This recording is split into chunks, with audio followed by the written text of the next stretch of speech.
이항영의 월가이드입니다. 이항영 위원님과 함께하겠습니다. 안녕하십니까? 네, 안녕하세요.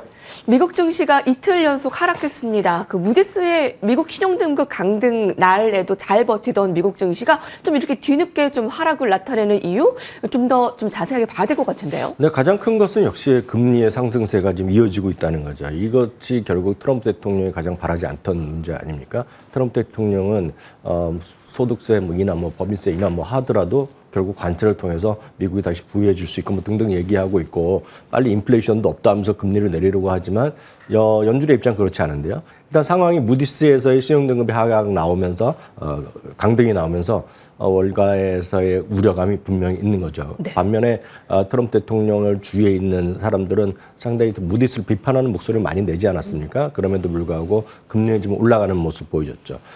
미국의 30년 금리가 또다시 5% 넘기도 했었고요. 그리고 10년물 금리도 4.6%를 넘는 모습을 보여주고 있습니다. 그러다 보니까 뭔가 좀 달러보다는 안전한 자산을 좀 더 가보자는 움직임이 있습니다. 그래서 금이 조금씩 다시 올라가는 게 이틀째 올라가는 거였겠고요.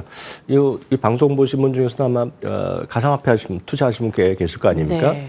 오늘 이제 보신 분, 관심 있는 분은 아마 오늘 새벽에 두 가지가 이거 있었죠. 이제 토트넘 축구 보는 분들이요. 그래서 오늘 그냥 우승해갖고 그것 때문에 신경 쓰는 분도 있겠지만 또 하나는 오늘 비트코인이 사상 처음으로 10만 9천 달러 넘어서서 이랬었거든요. 물론 그보다 좀 내려오면서 됐지만은 전반적으로 보면 오늘 시장에서 주식보다는 다른 쪽에 좀 관심이 더 많았던 특히 우리나라 투자가들의 입장에서는 그렇다고 보셔야 되겠고요. 한 가지만 더 말이 나온 게 말씀드리면 오늘 시간에선 실적 발표한 기업이 하나 주목할 만한 기업이 있습니다. 바로 스노플레이크가 되겠는데요. 스노플레이크는 대표적인 서비스 AI 쪽 관련된 회사죠. 수많은 데이터를 이제 잘 분석하는 걸로 유명한 회사가 되겠고 한때 이제 처음에 시작하자마자 워렌 버핏 투자했다는 것으로 알려지면서 좀 관심이 끌었지만 큰 재미는 없었습니다. 여하튼 최근 들어서 다시 좀 반등을 하고 있는데요. 오늘 기대 이상의 실적과 긍정적 가이던스를 잇따라 발표하면서 주가는 오늘 시간에서 6% 정도 올라가고 있는 정도가 특징이 되겠습니다. 30년 만기 미 국채 수익률이 다시 5%를 상회했고 10년물은 4.5%의 이런 심리적 저항선까지 넘어서면서 다른 쪽에 좀 관심을 끈 하루. 오늘 비트코인 사상 최고가 4개월 만에 사상 최고가네요. 11만 달러 코앞에 둔 상황에서 오늘 인사이트 열어보도록 하겠습니다. 함께 보시죠. 네, 1분기 실적 업데이트입니다. 자, 그러면 지금 숫자에 좀 관심을 가져보는 게 어떨까 싶습니다. 지난 주말 S&P 500기업 중에 92%가 실적 발표를 다 마무리했는데요. 어떤 결과를 좀 도출해냈나요? 이럴 때로서 실적을 좀 많이 보셔야 됩니다. 왜냐하면 주시장의 가장 큰 변수는 누가 아무래도 실적이라고 말씀드렸고요. 실적을 둘러싼 주변 환경, 멀티플 정하는 것의 대표적은 역시 금리거든요. 그러니까 금리가 올라갈 때 실적까지 좀 안 좋고 그러면 주가는 떨어질 수밖에 없습니다. 이론적으로는 떨어질 수밖에 없는데요. 최근에 주가가 버티고 있는 것은 결국은 말씀드렸던 금리 재상승세에도 불구하고 실적이 버티고 있다라고 보셔야 되겠는데 오늘 그랬던 관점에서 아마 이번 시즌에서 다음 주에 엔비디아 남은 실적은 거의 끝난다고 보셔야 되겠는데 여하튼 90%가 넘는 기업이 실적을 발표했습니다. 정확히는 92% 기업이 실적을 발표했는데요. 78% 기업이 기대 이상의 이익을 발표했습니다. 매출은 62%가 넘는 기업이 기대 이상의 매출을 발표했는데요. 1분기는 결국 13.6% 정도로 좀 추정되고 있습니다. 3월 말에 이익 증가 전망이 7.1%였으니까 생각보다 훨씬 더 좋게 나왔다라고 보셔야 되겠습니다. 이번 실적의 가장 큰 이슈는 역시 관세에 대한 얘기가 가장 크겠는데요. 실적 발표한 기업의 무려 90%가 넘는 기업이 관세를 언급하면서 최근 10년 중에 가장 높은 수치를 얘기했고요. 특히 섹터별로 보면 필수 소비재, 소재 등의 기업은 발표한 기업의 모두가 실적에서 어닝콜하면서 관세를 언급했겠고요. 산업재나 헬스케어도 95% 기업들이 언급할 정도로 관세가 모든 것의 한복판에 있다라고 보셔야 되겠습니다. 왼쪽에 나오는 것은 실적에서 관세를 발표한 게 100% 기업이 되겠고요. 상대적으로 적게 발표한 것이 에너지라든가 커뮤니케이션 서비스. 커뮤니케이션 서비스도 완전 굳이 없다고 할 수는 없겠지만 통신이라든가 게임, 소프트웨어 쪽이기 때문에 큰 영향이 없다라고 보셔야 되겠죠. 한편 섹터별로 추이를 보면 관세를 포함해서 불확실성에 대한 언급은 2020년 팬데믹 이후 최고라고 말씀드렸고요. 불확실성을 언급한 기업 수도 꾸준히 늘은 것 같습니다. 그러니까 관세를 포함해서 불확실성에 대한 언급, 모든 걸 통칭하는 의미가 되겠죠. 이런 것도 2020년에도 최고라고 보셔야 되겠고요. 이런 쪽에서 보면 금융이라든가 부동산, 산업, IT 섹터 등 골고루 불확실성에 대한 언급이 많아지고 있습니다. 늘 말씀드리면 주시장에 가장 기분 나쁜 것은 불확실성이거든요. 그러니까 그런 것들도 시장에서 좀 부담되는 보인이라고 보셔야 되겠습니다. 1분기 실적이 나쁘진 않았지만 관세와 불확실성의 단어가 증가했다라고 볼 수 있겠네요. 그렇죠. 그리고 리세션 언급한 기업은 분명히 늘어나긴 했지만 과거보다의 그 최고로 높았던 2020년, 23년보다는 좀 줄어들었다라고 보셔야 되겠고요. 리세션에 대한 기대감은 우려감은 상당히 좀 퇴색되어 있는 그런 분이라고 보셔야 되겠습니다. 한편 어닝 서프라이즈 평균, 어닝 서프라이즈라는 것은 예상했던 실적보다 어느 정도 더 많이 나왔다는 건데요. 평균 8.5%가 기대보다 더 이익이 나왔습니다. 바로 이것이 바로 미국 주시장의 여하튼 힘이 바로 이런 데서 나온다라고 보셔야 되겠습니다. 섹터별로 보면 커뮤니케이션 서비스, 임의 소비재 등이 상당히 좀 높게 나왔다라고 보셔야 되겠고요. 1분기 어닝 서프라이즈가 컸던 섹터는 커뮤니케이션 서비스 그리고 임의 소비재 쪽이 좋게 나왔다라고 보셔야 되겠고요. 상대적으로 IT는 실적이 좋고 주가도 좋았다고 볼 수 있겠지만 평균 이하입니다. 그래서 5% 정도만이 5% 정도가 예상보다 좀 좋게 나왔다라고 보셔야 되겠고요. 향후 12개월 예상 주당 이익은 전주 대비 보합 수준이 되겠습니다. 더 뻗지 못하고 있다는 것. 다만 어닝을 상향시킨 기업이 하향한 기업보다 지금 2주 연속으로 좀 높아지고 있다는 것 자체는 긍정적으로 보셔야 되겠고요. 반면에 주가는 지속적으로 반등했습니다.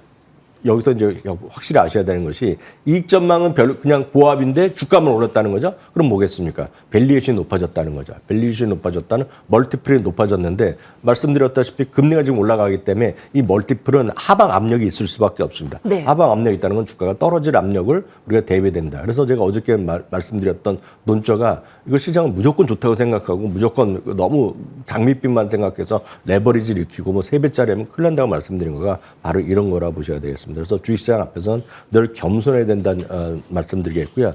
앞서도 언급해드렸지만 결국 금리의 모습, 앞선 30년 금리가 5% 넘는 거 말씀드렸지만 10년물 금리가 좀 빠른 속도로 다시 올라가고 있는 모습을 보이고 있거든요. 오늘 4.5 넘어서 4.6을 넘어섰는데요. 이런 것들은 결국은 밸류에이션 압박이 불가피하다는 것을 큰 전제로 두고 대응을 하셔야 되겠습니다. 무디스의 등급 강등 충격이 좀 뒤늦게 반영된 것이 아니냐라는 좀 우려감에 참 두드러진 불확실성입니다. 트럼프 대통령의 감세한 압박, 또 국채 달러 다시 급락 이런 변화된 모습을 하루하루 체크해야 될 것 같습니다. 자, 그런 종목별 흐름을 좀 살펴볼까요? 오늘의 헤드라인입니다. 예, 구글 개발자 컨퍼런스에서 보여준 AI 모드 오늘 밸런스에서 소개한 헤드라인부터 소개를 해드릴게요. 구글 모회사 알파벳이 그동안 부진한 주가 흐름을 보였죠. 그러니까 이제 검색 시장의 후퇴라는 부분인데 다행히 AI 도입이 검색 시장에 미치는 파급력에 대한 기대가 다시 커졌네요. 네, 맞습니다. 오늘 앞선 코너에서 아마 여러분들이 그 히트맵을 보셨을 것 같습니다. 오늘 하루 네, 보면. 나홀로 올랐어요. 네, 나홀로 전부 다 빨간색으로 나와서 안 좋은데 딱 하나 초록색, 진한 초록색 딱 하나가 있는 것이 큰 것 중에서 하나 올라간 거거든요. 그래서 알파벳 모습을 보여줬는데요. 그런 것들이 도대체 왜냐? 그럼 그동안 상대적으로 지금 4월 8일의 저점 이후 제일 덜 오른 거. 예를 들어서 그 테슬라 같은 경우는 60% 정도까지 올라갔었거든요. 반등폭이. 근데 이거는 한 16% 정도가 맥시멈이었습니다. 그래서 상대적으로 보면 알파벳 끝났다는 얘기들 많이 또 하시고 특히 재판을 하는데 또 도와줬는 건지 모르겠지만 애플도 지금 이거 애플 알파벳의 독점보다는 딴 데도 많이 쓸 수 있다. 이런 얘기도 하면서 주가 좀 휘청거리기도 했었는데 개발자를 통해서 AI 투자에 대한 적극적인 어떤 투자 그리고 에 대한 수요의 확대 이럴 때 돈을 벌 수 있다는 자신감을 여러 관점에서 보여줬습니다. 순다라 피차이 CEO가 여러 가지 얘기를 했는데요.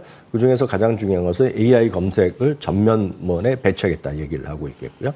구체적으로 이런 얘기하고 있습니다. 이미 시청자분 중에서도 챗 GPT만 뜨는 분들도 보면 구글 제미나이 쓰시는 분들 요즘 꽤 많이 있고 저도 이제 꽤 많이 쓰는 편인데요. 제미나이 AI 앱이 4억 건 이상 전 세계에서 다운로드 됐고요. AI 오버뷰가 사용자가 15억 명이나 좀 이상 확보했다고 얘기하고 있습니다. 그러면서 AI 경쟁에서 자신감을 피력하고 있는데요.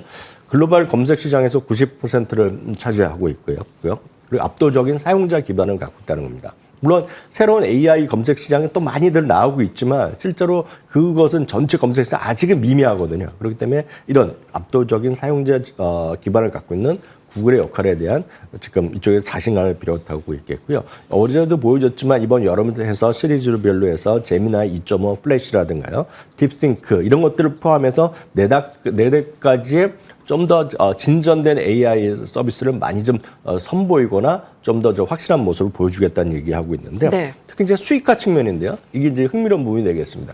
지금은 구글은 기본적으로 웬만한 분들은 특히 무슨 유튜브의 프리미엄이나 일부 제외하고 보면 대부분이 무료로 쓰고 있단 말이죠. 광고를 기반을 하고 있는데 이번에 구글이 나오는 AI의 상당 부분은 수익화라면서 구독형 모델로 앞으로 갈 수 있다는 것을 강한 자신감을 폈겠고요. 그러면 최상위 사람들은 결국 월에 $250까지 내는 사람들이 물론 법인 같은 경우가 되겠죠. 그런 쪽으로 하면서 수익화에 대한 자신감을 필요했다라고 보셔야 되겠고 앞으로 구독의 최고 플레이는 AI 얼트라도 나온다고 하는 여러 가지 얘기를 했습니다. 어떤 이런 것들이 결국 구글이 상대적으로 AI 시장에서 뒤처지지 않았느냐라는 우려감이 있었는데 그런 것을 개발자 회의를 통해서 상당히 불색시켰다는 측면.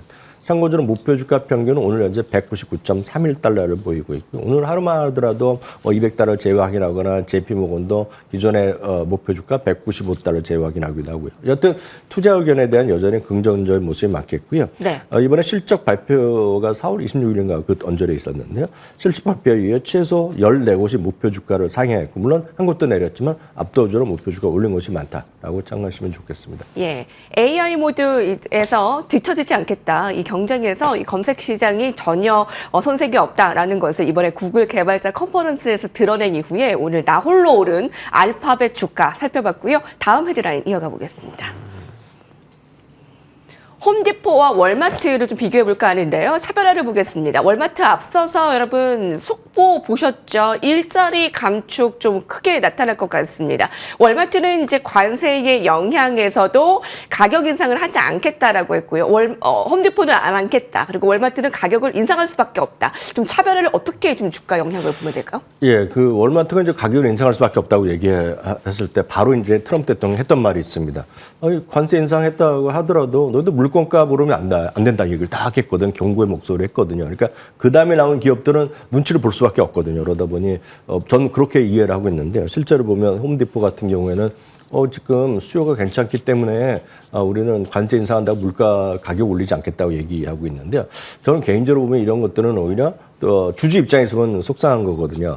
왜냐하면 관세 인상하면 결국 기업의 수익이 떨어질 수 있는 거거든요. 손익구조가 떨어질 수 있어요. 물론 회사 측에서 자신감을 필요했고 그럼에도 불구하고 연간 가이던스를 내린 적이 없어요. 내리지 않고 유지하면서 긍정적으로 평가를 했지만 주가 자체는 큰 의미는 없고 주가 자체는 오히려 좀 하방 압력이 받을 수밖에 없다라고 보여주고 있습니다. 네. 그만큼 뭐 공급망 유연성도 있고 관세 영향도 있고 뭐 여러 가지 있겠지만 자신은 자신 있다고 얘기했지만 냉정히 보면 관세 인상만큼 가격을 올리는 건 당연한 거 아닙니까? 그렇지 않으면 누군가는 손해를 봐야 되잖아요. 그것을 홈디포가 손해 본다는 건데 전 왜 이런 결정했을까라는 궁금증도 있고 이것은 아마 트럼프 대통령의 압박에 뻔하게 이렇게 욕먹는 사람이 있으니 자기도 하면 한 소리 들을 것 같으니까 이렇게 스스로 먼저 좀 발을 뺀 거 아니라는 생각 갖고 있고요. 기본적으로 보면 장기적으로 보면 나쁘지 않고 분명히 좋은 회사지만 실적 발표의 그런 평가, 그런 판단은 조금 미스가 아닌가라는 개인적인 생각도 전해드립니다. 네, 다음 헤드라인 살펴보겠습니다. 롱샷 주식 아이디어입니다. 자, 오늘 굉장히 흥미로운 기사 한 가지를 보여드리려고 하는데요. 주식시장은 큰 보상을 기대하며 위험을 감수하기로 한다라고 서두를 열면서 10배 수익을 낼 수 있는 그러니까 소형주, 그러니까 비싼데 이것을 좀 10배 넘는 그 위험성이 높은 주식이라고 할 수 있겠죠? 네, 그렇죠. 네. 시장이 이렇게 약간 또 지난주까지 해서는 정확히 엊그저께까지 해서 S&P 500이 7일 연속 올라갔고요. 나스닥도 6일 연속 올라가다가 또 약간 쉬기도 하는 모습을 보이고 있는데요. 이럴 때일수록 주시장에서 한 발짝 물러서서 뭔가 또 새로운 것이 있느냐라는 것고 좀 공부할 필요도 있습니다. 매일 주식을 집중해서 보다 보면 사람들이 흥분하게 되면 두 가지가 있죠. 기대감에 무리를 하거나 아니 공포심에 주식을 낼름 팔아버리면서 지나고 나면 후회하는 경우가 뭐 대부분이라고 저는 보고 있는데요. 이럴 때일수록 한 발짝 물러서서 좀 장기적인 시각도 보면서 종목을 추려보고 공부 좋아하시는 분은 주식에 대한 공부 좀 할 필요가 있습니다. 그래서 어제는 전 세계 물론 미국 중심으로 말씀드렸지만 AI 기업과 로봇 합쳐서 휴머노이드 기업을 18개, 18개 말씀드렸기 때문에 네. 공부하시는 분들한테 좋은 콘텐츠가 될 거라고 보고 있는데 오늘은 그런 관점에서 또 큰 상승이 기대되는 소형 성장주 15개를 소개해드리겠는데 이거는 네. 비스포크 리서치에서 이번에 찾아낸 것인데 여기서 롱샷이라는 것은 한마디로 보면 긴 호흡으로 봐야 된다는 얘기죠. 이게 뭐 엄청나게 올라간다. 뭐 문샷이란 표현하면 이제 달나라까지 간다면서 크게 진짜 올라간다는 얘기인데 이런 것들은 높은 위험이 분명히 있다는 겁니다. 그렇지만 고수익이 기대되는 그런 기업들 그렇기 때문에 이런 것도 선호하시는 분들 있지만 이런 것들은 어느 한두 주식을 뭐 몰인하거나 그런 것보다는 전체 포트폴리오에서 일정 수준 말씀을 드릴 것 같습니다. 아주 예를 들어서 이런 것이 어떤 투자인지 말씀드리겠는데요. 4, 5년 전에요. 4, 5년 전에 비슷한 시기입니다. 4, 5년 전이 어떤 시기냐면 2021년, 2022년입니다. 그래서 팬데믹 이후에 주가가 살아나기 시작할 때인데요. 그때 비슷한 것들이 많이 비슷한 시기에 상장됐습니다. 앞서 말씀드렸던 스노우플레이크도 그런 것들이 되겠고요. 그 언저리에 있던 것들의 대표적인 것들이 우선 수많은 텔레헬스 기업들요. 원격 의료 관련 기업들도 있었고 예를 들어서 모바일 게이밍, 그러니까 우리를 보면 이제 도박하는 사이트 그런 앱도 있었고요. 그 유명한 그 당시에는 진짜 $20짜리고 그 당시에도 정말 롱샷이었는데 그 다음에 주가가 $8까지 떨어졌던 것이 바로 팔란티어입니다. 팔란티어. 근데 그런들 중에서 한두 주식을 했는데 옆에 잘못된 걸 하면 지금 거의 뭐 사라졌거나 주가는 100분의 1 토막된 것도 있거든요. 쉽지 않은데요. 네. 그렇기 때문에 예. 이런 것들은 여러 가지를 보시면서 한두 개를 같이 좀 서너 개를 보시면서 조금씩 담아가는 그런 정도 성격을 보셔야죠. 오늘 소개해드린 거, 야, 이거 대단하다. 뭐 방송에서 엄청나게 올라간다고 했던 주식이다. 이걸 한 주식 하다가는 낭패 볼 가능성이 크다는 것들 미리 좀 꼭 염두에 두셔야 되겠습니다. 네. 그런 관점에서 비스포코는 투자 철학과 종목 특징을 다시 한번 얘기하고 있는데요. 고위험 고수익이 충분히 가능하다. 물론 여기서 많이 올라갈 수도 있지만 대부분이 적자 기업이 많다는 걸 보셔야 되겠고요. 종목 특징은 소용주고요. 10배 수익 보면 가능성이 있겠죠. 그렇지만 높은 변동성. 앞서 말씀드렸죠. 팔란티어가 20 몇 달러에 상장됐다가 7, 8달러까지 떨어지면서 이것만 했던 분은 다 견디지 못합니다. 그 당시에요. 그리고 높은 PR이 있죠. 있으면 다행이죠. 적자 회사가 많으니까요. 그리고 포트폴리오의 핵심 이런 것들을 이런 값도 종목을 15개 앞서 나온 표가 먼저 좀 나온 건데요. 그중에서 주요 종목을 두세 개만 보면 사운드 하운드입니다. 소위 음성 분석 이런 오디오 분석하는 건데 이거는 아시다시피 이거는 엔비디아나 이런 쪽에서 관심이 있었다고 얘기하는 거로 많이들 유명해졌던 기업 중에 하나인데요. 이 어떤 음성 기술 소프트웨어로 하는 것이 사운드 하운드. 이건 아마 많은 분들 들어보신 적도 있을 것 같겠고요. AI 관련 종목의 전형적인 높은 변동성을 보여주는 주식이 되겠고요.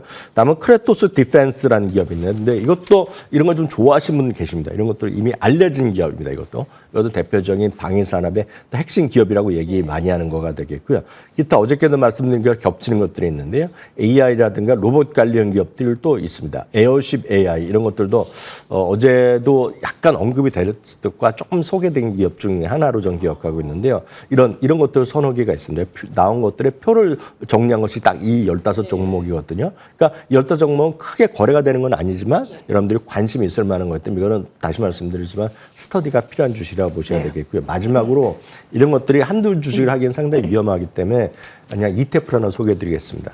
여러분들이 원하는 걸 이런 것 특징 중에 기하급수적인 성장을 원하는 거거든요. 네. 전 세계 기하급수적인 기업들만 쫙 모아놓은 ETF가 XT라는 게 있습니다. 네. 가격은 한 $60 수준이기 때문에 여기에 포함된 종목들 포함해서 여러분 스타디에 보시는 것도 좋을 것 같습니다. 네.